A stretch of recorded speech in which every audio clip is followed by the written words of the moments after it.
Metrorragia de la segunda mitad del embarazo. Existen dos causas principales acá que hay que estudiar. La primera es el desprendimiento de placenta normoinserta, cuya clínica se manifiesta como una metrorragia oscura asociada a hipertonía uterina, ¿ya? Puede tener sufrimiento fetal también y compromiso hemodinámico de la madre. Eso es lo que la hace grave. El diagnóstico se puede hacer con una clínica categórica o también se puede realizar con ecografía, claro, cuando es un desprendimiento de placenta leve. ¿Ya? Esto se ha preguntado en general es clínica muy categórica. El manejo va a depender mucho del estado hemodinámico. Si hay hemodinamia estable en la madre y el feto, en el fondo, se puede mantener un tratamiento conservador si es que tiene menos de 36 semanas. ¿Ya? Claramente para evitar complicaciones fetales, o sea, complicaciones neonatales, perdón. Si tiene más de eso, más de 36 semanas, 37 en el fondo hacia arriba, la conducta más adecuada sería interrumpir el embarazo. Si tiene una hemodinamia inestable, lo más adecuado es interrumpir el embarazo por la vía más expedita. Ojo con esto, existe como una regla que dice que en las metrorragias de la segunda mitad del embarazo está prohibido el tacto vaginal. Sin embargo, frente a una clínica de un desprendimiento de placenta normoinserta, de una clínica categórica, hay que escoger la vía más rápida para el trabajo de parto en el fondo o para interrupción del embarazo, y muchas veces cuando no está mencionado en el caso clínico se recomienda hacer un tacto vaginal para evaluar si es que la vía de parto va a ser vía vaginal o cesárea. ¿Ya?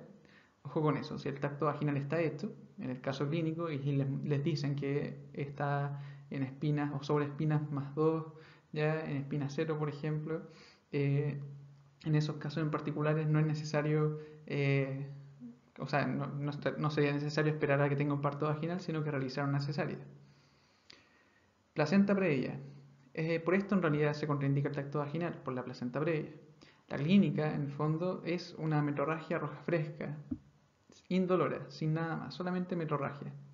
Es la primera causa de metrorragia sin nada más asociada, ya sin clínica asociada en obstetricia, en el fondo, en el segundo trimestre del embarazo.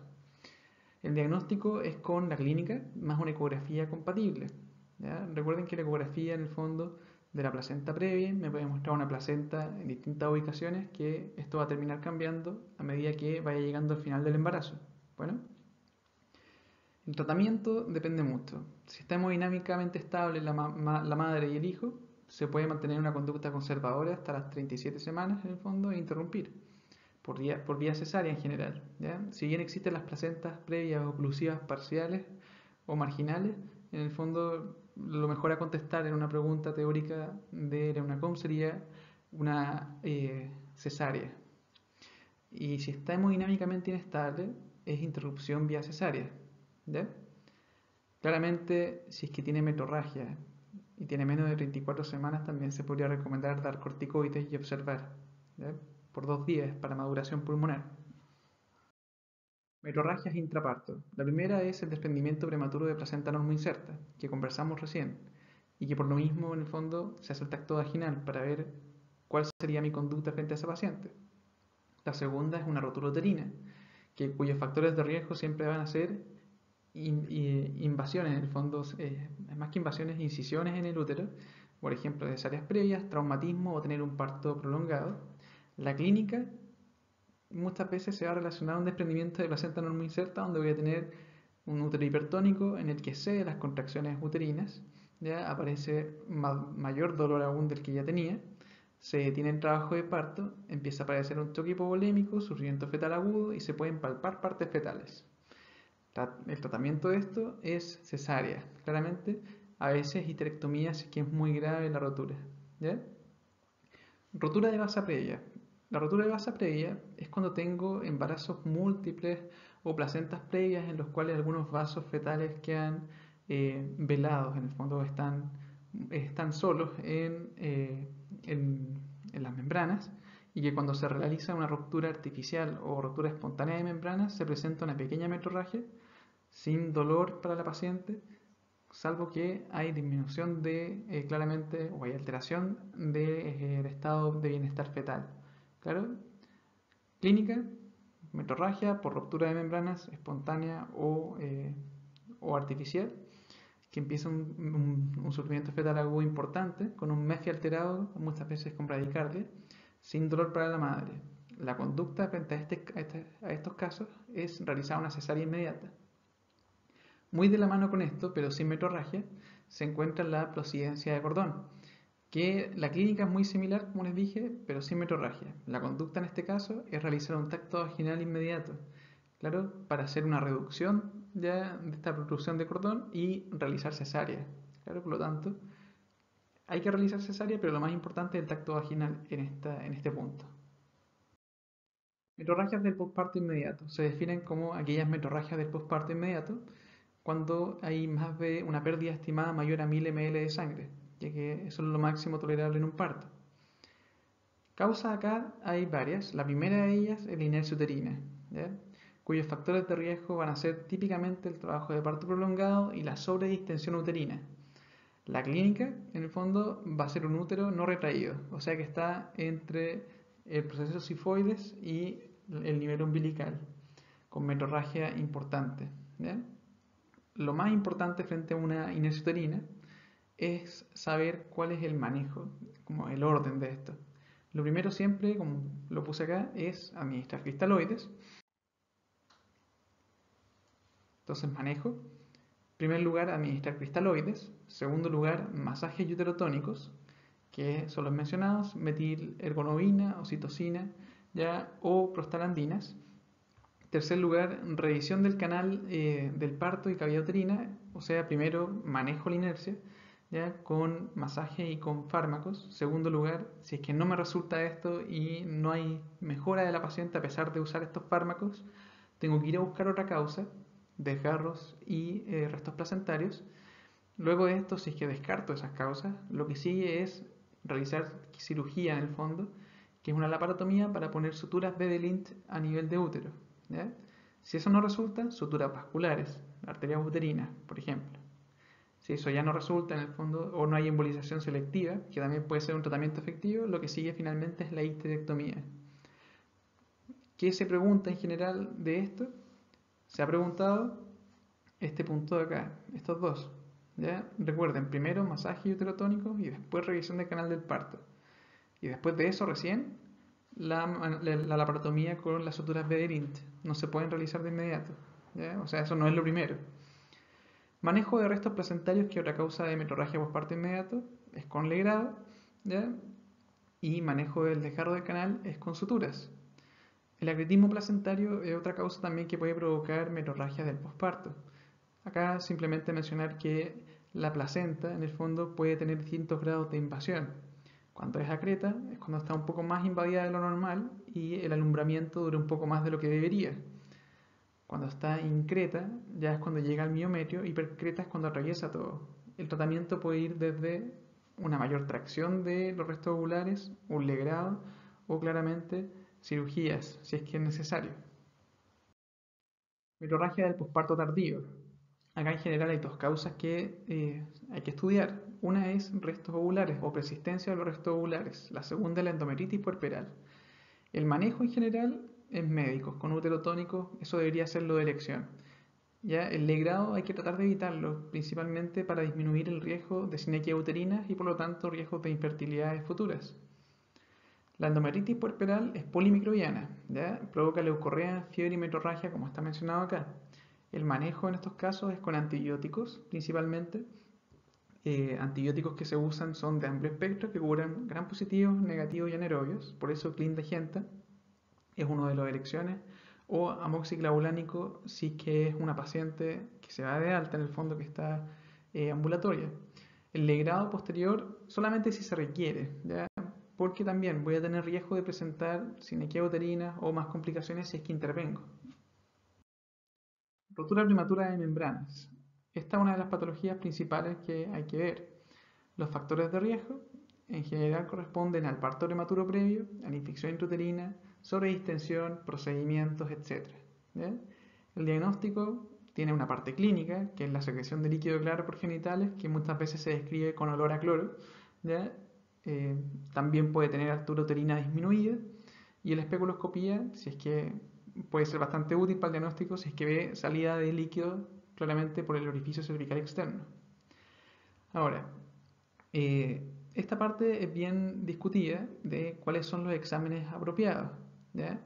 Según un manual de la Universidad Católica, el test de cristalización es el examen más apropiado para el diagnóstico de rotura prematura de membranas. El test de nitracina es otro examen que se puede realizar. El test de la detección de células naranjas también. ¿Claro?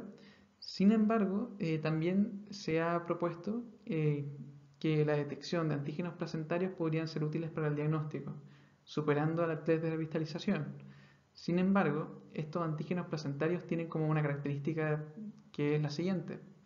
No son gold standard, pero sí permiten hacer un test rápido, ¿ya? Por lo tanto, todo va a depender de la pregunta, ¿ya? De elección sería el test de cristalización, si es el examen como más adecuado y si tienen todos los recursos disponibles sería antígenos placentarios para descartar en fondo rápido que sea o no una rotura prematura de membranas. Todo depende de lo que les pregunten. Conducta frente a una rotura prematura de membranas depende.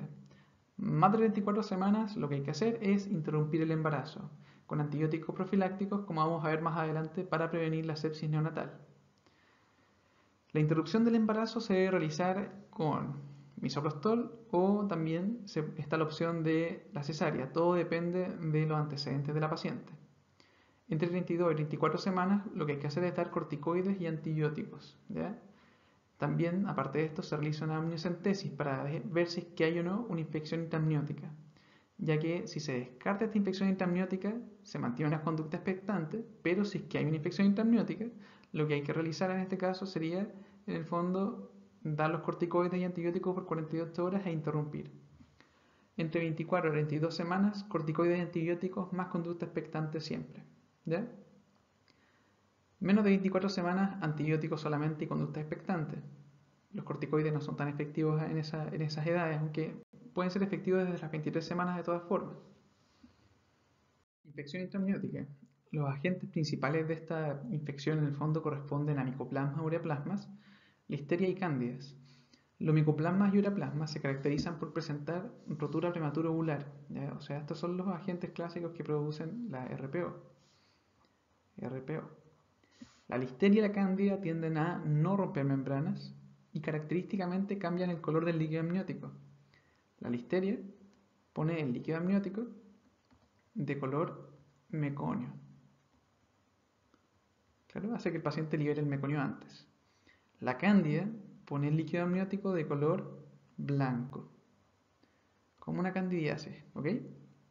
Diagnóstico de estas infecciones se hacen con amniocentesis y la amniocentesis me va a mostrar glucosa disminuida, menor a 15, LDH aumentada, polimorfos nucleares mayores a 50. Los dos primeros son los criterios más importantes, estos, ¿ya?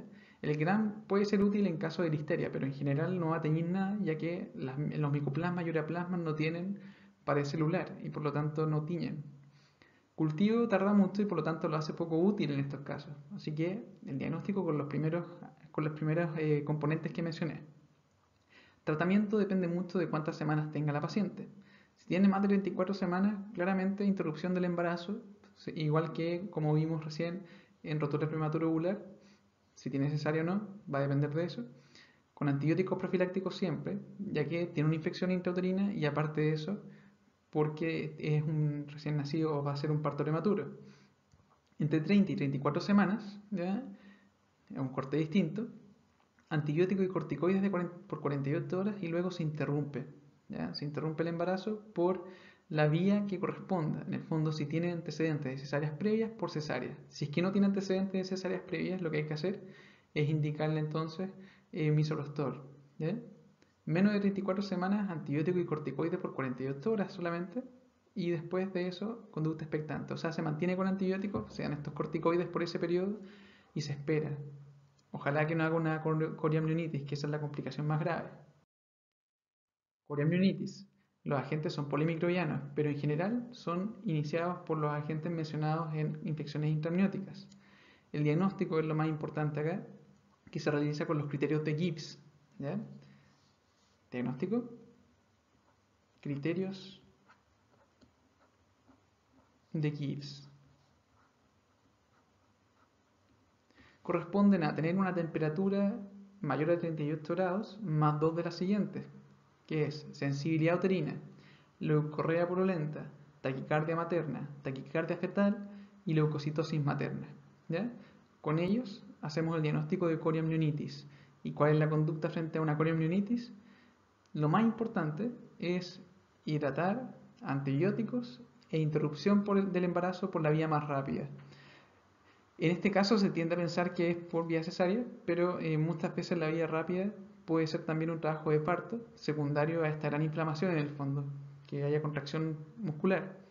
Así que, o sea, trabajo de parto vaginal. Todo va a depender mucho ahí de en qué momento se presenta.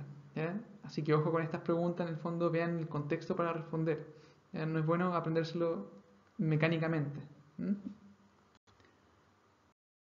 Indicación de profilaxis para prevención de sepsis neonatal, es lo que hablábamos hace un rato, desde la RPO en adelante. Recuerden, uno indica ampicilina o penicilina cuando tengo partos prematuros, menores de 37 semanas, antecedentes de otro recién nacido previo con sepsis por estreptococo grupo B, una rotura prematura de membranas o rotura prematura ovular mayor a 18 horas de evolución, bacteriuria ¿ya? O cultivo perineal positivo para estreptococo grupo B al final del tercer trimestre, entre 25 y 37 semanas, fiebre intraparto mayor de 38 grados. Cualquiera de ellos son indicaciones de profilaxis. ¿Y cómo se realiza? Con penicilina sódica o ampicilina. En caso de que la paciente sea alérgica, se puede indicar clindamicina o también un macróleo, eritromicina. Bueno.